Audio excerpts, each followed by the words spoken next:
आप चारों अपनी फील्ड के माहिर लोग हैं। बहुत से यंगस्टर्स हैं जो फ़िल्मों में आना चाहते हैं, एक्टिंग करना चाहते हैं, डायरेक्शन में जाना चाहते हैं, यूट्यूबिंग में परफ़ॉर्म अच्छा करना चाहते हैं।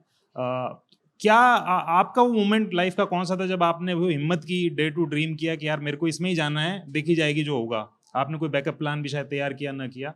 तो आपका वो मोमेंट कौन-सा था जिसके ज़रिए लोग इंस्पायर हो सकें कि भई हाँ, अगर हमने सोचा तो हम कर लेंगे, कोई बहुत बड़ी बात नहीं है। वो हिम्मत करने का मौका क्या रहा आपकी लाइफ़ का? हिम्मत करने का मौका मेरा, मैं रामलीला किया था 8th क्लास में, लक्ष्मण का रोल करता था और शाम को हमको दूध लेने के लिए जाना होता था डोल लेके। तब ये सब वो थी नहीं, तो मैं और मेरा दोस्त तबेले में जाते थे दूध लेने के लिए। तो जब मैं गली से गुजर रहा था तो छज्जे पे 4-5 लड़कियां खड़ी थी, अरे देखो लक्ष्मण जा रहा है, लक्ष्मण जा रहा है। मैंने उसी वक्त मेरे दोस्त को कहा, बॉस देख, अगर टाटा बिरला जा रहे थे ना, कोई नहीं पहचानता, ये एक्टर का ही खेल है, अब तो एक्टर ही बनना है। और टू बी ऑनेस्ट, शुरुआत सबकी मुझे लगता है इसी तरह से होती है कि आपको अटेंशन मिलनी शुरू हो गई।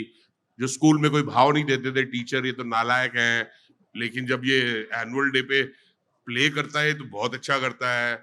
अब लड़कियों से भी अटेंशन मिलनी शुरू हो गई।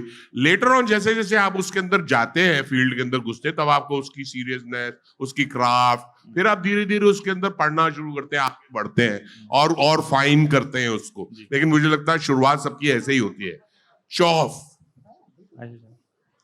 मैं बहुत आई वॉज ऑलवेज इंटरेस्टेड, बचपन से फैंसी ड्रेस, हर प्ले में हिस्सा लेना, I was there on stage. And then मेरे टीन्स में बहुत वियर्ड एक फेज आया जब मेरा पूरा कॉन्फिडेंस टूट चुका था, क्योंकि मुझे अपने आप से फिजिकली प्रॉब्लम थी। मुझे लगता था मैं एक्टिंग नहीं कर सकती, मैं अच्छी दिखती नहीं हूँ, और आई डोंट नो, कई लोगों को ये इनसिक्योरिटीज होती होंगी। एंड जब मैं 24 की हुई तो मैंने सोचा हाँ यही करते हैं। It was one of those things. मेरी फैमिली में थिएटर है तो it came organically, but confidence फिर भी नहीं था। I was not an ambitious person, मैं कभी उसके पीछे भागी नहीं। मुझे लगा अगर मैं करती रहूंगी थिएटर या कुछ ना कुछ, अपने आप अगर कोई फिल्म का ऑफर आ जाता है तो आ जाएगा। और आई थिंक क्योंकि मैंने वैसे अप्रोच किया तो मेरे साथ वैसे ही हुआ, और एक के बाद एक चीजें होती गई। अब मुझे लगता है कि शायद मैंने वो दिन जाया कर दिए या उनको मैंने इस्तेमाल नहीं किया ठीक से, लेकिन अब भी मुझे लगता है कि अभी भी देर नहीं हुई है। तो अगर आपको लगता है कि आप अपनी जिंदगी के दूसरे पड़ाव पे हैं और आप एक कॉर्पोरेट जॉब कर रहे हैं और आप थक गए और आपको लगता है नहीं मैं इस उम्र में भी कोशिश करना चाहता हूं, तो आप कर सकते हैं। I don't think any as और एनीथिंग शुड स्टॉप यू। सो या इट्स दैट फॉर मी। मेरे लिए तो मैं रेडियो जॉकी बनना चाहती थी और मैं बहुत बहुत कॉन्फिडेंट थी उसके बारे में। मुझे लगा था कि देश की सबसे बेस्ट रेडियो जॉकी बन के दिखाऊंगी। मैंने बस उसी के लिए तैयारी करी थी। मैं एकेडमिक्स में बहुत एवरेज थी, लैंग्वेजेस मेरी हमेशा से अच्छी रही हैं।